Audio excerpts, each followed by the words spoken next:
Olá, pai, olá, mãe, sejam muito bem-vindos ao meu, ao seu, ao nosso canal Pais Intercessores. Meu desejo é que as bênçãos de Deus estejam sobre você e sua família. Que a paz de Deus esteja hoje e sempre em seu coração e que todos os medos e ansiedades seus e de seus filhos sejam eliminados de suas vidas para a honra e glória de Deus. Bom, curta, compartilha este vídeo, se inscreve em nosso canal. Obrigado por fazer parte da família, tá? A reflexão de hoje está no livro de Salmos, no capítulo 56, versículo do 3 ao 4.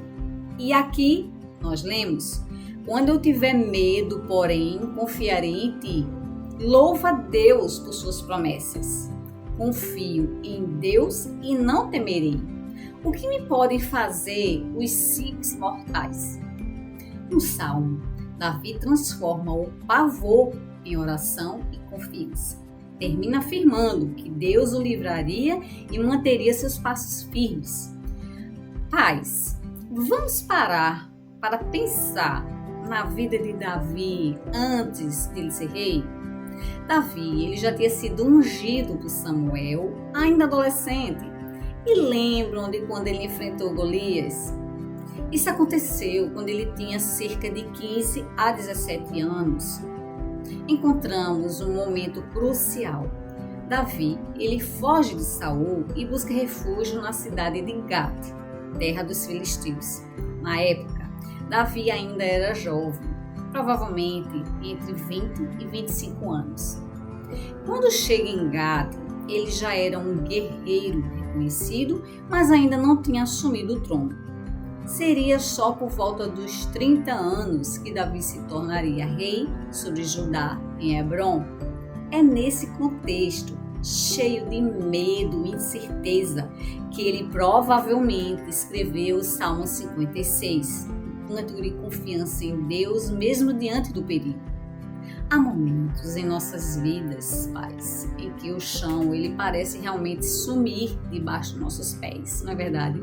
Principalmente quando se refere aos nossos filhos, e o medo acaba nos sufocando. O sentimento de medo e incertezas são tão avassaladores, e era esse o quadro que Davi se encontrava quando escreveu o Salmo 56. Cercado por inimigos, sentindo o peso da traição, ele nos entrega uma das mais poderosas chaves para a liberdade mental e espiritual. Ele nos mostra que a verdadeira vitória não está em viver sem medo, mas na decisão consciente de onde depositamos a nossa confiança.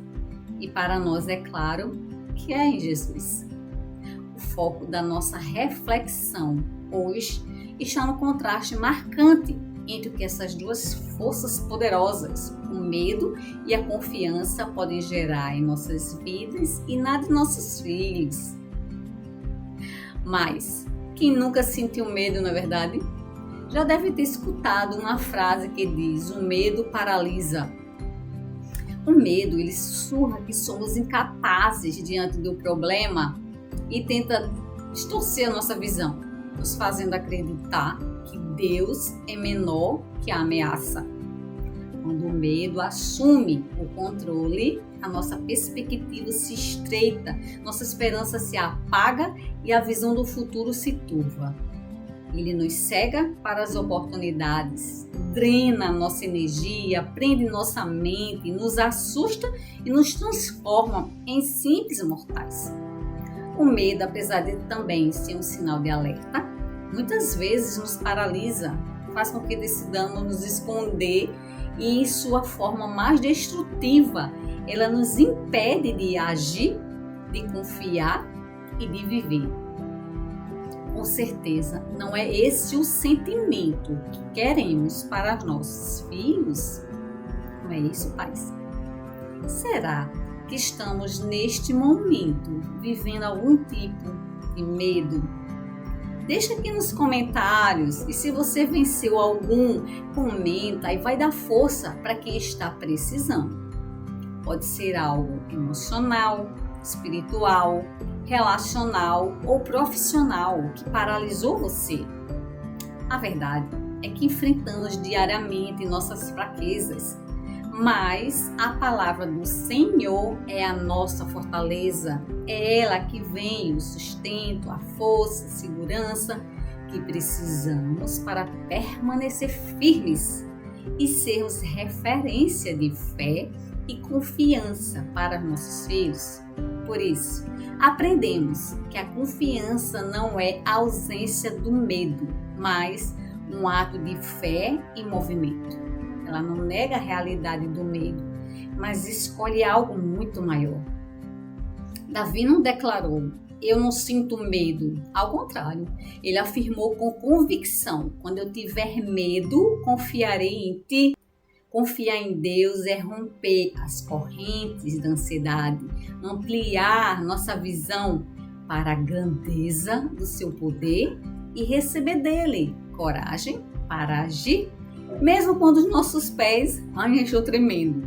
Quando o medo tenta nos dominar, podemos recorrer a um arsenal de promessas divinas que renovam e fortalecem a nossa confiança. Que tal algumas promessas de Deus para fortalecer a nossa confiança? Vou citar aqui 3, tá? A primeira, a sua presença constante ao nosso lado. Sim, e disse: não temas, porque eu sou contigo, não te assombres, porque eu sou o teu Deus. Eu te fortaleço e te ajudo e te sustento com a minha destra fiel. Isaías, capítulo 41, versículo 10. O medo, ele nos faz sentir isolados diante dos desafios, mas a confiança nos lembra que o Todo-Poderoso, ele caminha conosco em cada passo.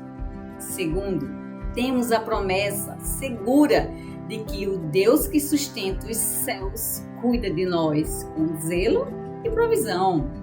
Observe as aves do céu. Não semeiam, não colhem, nem ajudam em celeiros. Contudo, o Pai Celestial as alimenta. Não tem de vós muito mais valor do que elas? Mateus capítulo 6, versículo 26. Nossa confiança se fortalece ao compreendermos que o Deus que sustenta os céus e governa a terra cuida de nós com um zelo ainda mais profundo e pessoal. Terceira, temos também a promessa da sua paz. Deixo-vos a paz, a minha paz vos dou. Não vou-la dou como o mundo a dá.